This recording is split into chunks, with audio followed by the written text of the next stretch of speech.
রাতে নিয়ে এসে ওই বাড়ির থুই আমি পলাবো, রাতে মাইর বাসি। নাহলে তো মনে করেন সেটা হাড্ডি ভেঙে দিবি না একবার মারিয়া।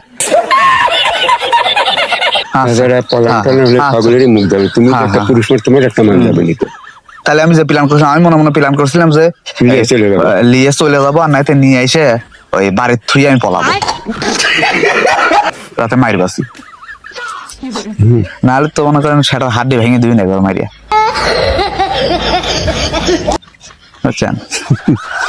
এই বয়সে তুমি গিফট একটা তোমার এমন একটা ইয়েতে এখানে প্রস্তাব লাগাও। তাহলে করে ফাঁক ফাঁক যে মেয়ের পক্ষে আলাদা জায়গা, মেয়ের লোক যে রাজ্যের মেয়েরও তো আত্মীয় স্বজন ইয়ে টিয়ে আছে, এইভাবে একটা প্রস্তাব দেওয়া। আচ্ছা ঠিক আছে, এটা কাপুরের মতো কাজ এটা বুদ্ধি হবে, তুমি প্রস্তাব লাগাও। পালানোর সময় পালাইলাম, নিয়ে পছন্দের বিয়ে করছো, খাদে যখন প্রস্তাব দিলে এই এর সাথে আমি ইয়ে করবো, তখন প্রস্তাব লাগা।